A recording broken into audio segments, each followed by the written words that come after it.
మన గోదావరిలోకి పులసల సందడి అయితే వచ్చేసింది. పుస్తలమ్మైన పులుసు తినాలి అన్న మాట పెద్దవాళ్ళు ఎప్పుడో చెప్పేశారండి. ఈ పులుస టేస్ట్ అయితే అంత బాగుంటుంది. ఒక్కసారి తింటే లైఫ్ లో టేస్ట్ పర్మనెంట్ గా గుర్తుండిపోతుంది. అంతే కాదండి, మన గోదావరిలో దొరకని ఫిషెస్ అంటూ ఉండవండి. రకరకాల ఫిషెస్ దొరుకుతాయి.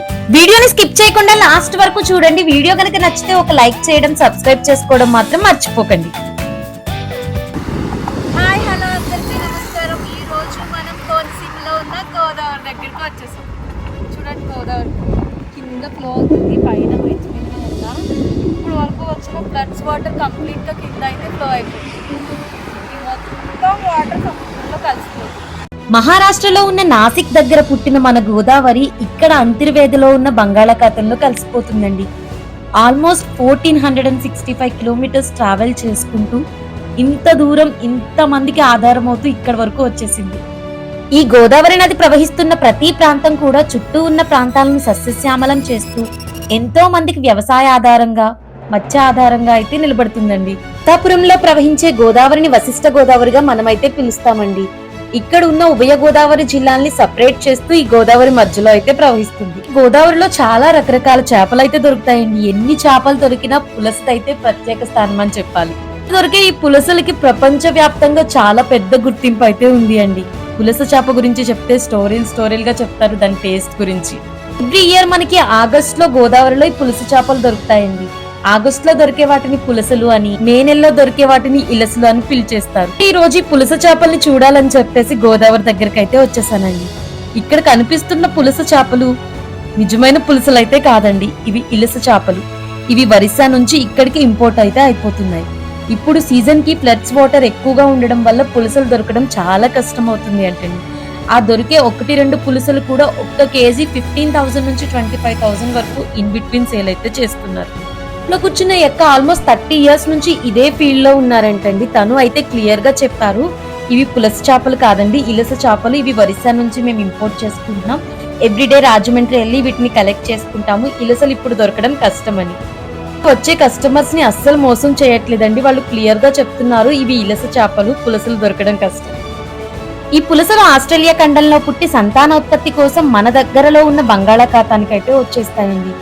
ఇది గోదావరి నదిలో ఉన్న ఫ్లడ్స్ వాటర్ కి అట్రాక్ట్ అయ్యి మనకి ఎదురీదడం అయితే జరుగుతుంది. ఇలా సముద్రం నుంచి గోదావరిలోకి ఎదురెదిరినప్పుడు వీటి టేస్ట్ అయితే చాలా బాగుంటుందండి. ఇలా ఎదురీదుతూ ఇవి ధవళేశ్వరం దగ్గర ఉన్న బ్రిడ్జ్ దగ్గరకు అయితే రీచ్ అవుతాయి. నరసాపురం నుంచి ధవళేశ్వరం వరకు గోదావరిలో దొరికే పులస చేపల టేస్ట్ అయితే చాలా బాగుంటుందండి. నేనైతే టేస్ట్ చేశాను. సింపుల్ గా ఈ పులస చేప గురించి నేను ఒక్క మాట చెప్పాలనుకుంటున్నా అండి. మనకి లైఫ్ లో ఎలాంటి ప్లేసెస్ విజిట్ చేయాలి, ఎలాంటి ఫుడ్ తినాలి అని చెప్పి చాలా థాట్స్ ఉంటాయి. బట్ ఈ పులస చేప గురించి, ఈ టేస్ట్ గురించి విన్న తర్వాత నాకైతే తినాలి అనిపించింది. మీరు కూడా డెఫినెట్లీ లైఫ్ లో ఒక్కసారైనా ఈ పులస చేప టేస్ట్ చేయండి, మీకు చాలా బాగా నచ్చుతుంది. చూస్తూ ఉండగానే ఈ తాత చూడండి పీతలను అయితే తీసుకొచ్చేసాడు. పీతలు అన్నిటిని కట్టేశారండి. అవి కట్టకపోతే కరుస్తాయని చెప్పి. పీతల్లో కూడా చాలా రకాలు దొరుకుతాయండి. గుడ్డు పీతలు, మండ పీతలు, గోదావరి పీతలు అని చెప్పేసి.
ఫ్లడ్స్ వచ్చినా ఇక్కడ గోదావరి వాటర్ అయితే ఇంక్రీజ్ అవుతుంది అండి. అది బాగా ఇంక్రీజ్ అయితే చుట్టూ ఉన్న లంక గ్రామాలు కూడా మునిగిపోతాయి. ఎవ్రీ ఇయర్ ఈ గోదావరిలోకి వచ్చే ఫ్లడ్స్ వాటర్ సముద్రంలో అయితే కలిసిపోతుంది అండి ఆ ఉప్పు నీటితో. ఇప్పుడు మీరు చూస్తున్న గోదావరి ఈస్ట్ గోదావరిని వెస్ట్ గోదావరిని అయితే సపరేట్ చేస్తుంది అండి. నేనైతే వెస్ట్ గోదావరిలో ఉన్నాను, కనిపించేది మీకు ఈస్ట్ గోదావరి. టుడే ఇక్కడ నరసాపురం నుంచి అటువైపు ఉన్న సకినేటిపల్లికి అయితే చాలా మంది ట్రావెల్ చేస్తారండి. వాళ్ళకి చాలా అంటే చాలా భయంగా ఉన్న చాలా రిస్క్ ఇక్కడ నుంచి ట్రావెల్ అయితే చేస్తూ ఉంటారు.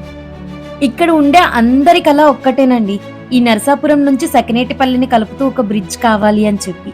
ఇలాంటి పంట ప్రయాణాలు, ఇలాంటి రిస్క్ అనేది తగ్గాలి అని చెప్పి ఈ ఆశ ఇప్పటికీ ఇలానే ఉందండి. ఫ్యూచర్ లో అయినా తొందరగా నెరవేరాలని నేనైతే కోరుకుంటున్నాను.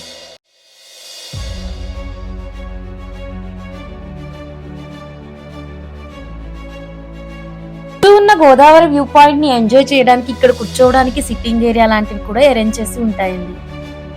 లాస్ట్ 1-2 వీక్స్ తో కంపేర్ చేస్తే ఇప్పుడు గోదావరిలో ఉన్న ఫ్లడ్స్ వాటర్ కూడా చాలా వరకు తగ్గింది అండి. ఇక్కడ గోదావరిలో చాలా మంది ఫిషింగ్ అయితే చేస్తున్నారండి. వీళ్ళు రెగ్యులర్ గా ఇలా ఫిషింగ్ అయితే చేస్తారంటండి. డెఫినెట్లీ వీళ్ళకి దొరుకుతాయంట ఫిషెస్ కూడా.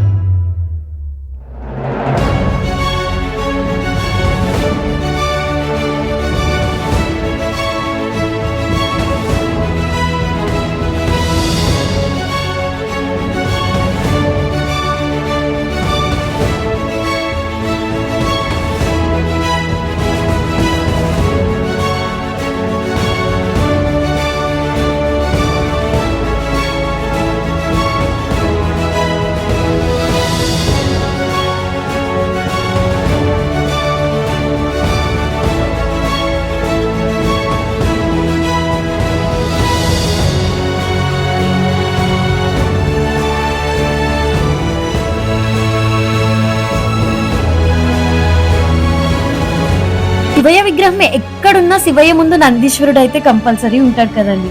ఇక్కడ చూడండి లైవ్ లోనే శివయ్య ముందు నందీశ్వరుడు ఆయన చుట్టూ అయితే తిరిగేసి అక్కడే ఉండి ఆయన దగ్గర ఉన్న ఫ్రూట్స్ ని తింటున్నారు. నాకు ఈ వ్యూ అయితే చాలా బాగా నచ్చింది అండి. శివయ్య ముందు ఈ ఆవును చూడగానే నాకు నందీశ్వరుని చూసినట్టే అనిపించింది ఒక్కసారిగా. థ్యాంక్ యూ సో మచ్ అండి నా వీడియోని లాస్ట్ వరకు చూస్తున్నందుకు. చాలా మంది వీడియోస్ చూస్తున్నారు కానీ సబ్స్క్రైబ్ చేసుకోవట్లేదండి. నా వీడియోస్ మీకు నచ్చినట్టయితే please do subscribe my channel అండి ఫర్ మోర్ వీడియోస్ కోసం.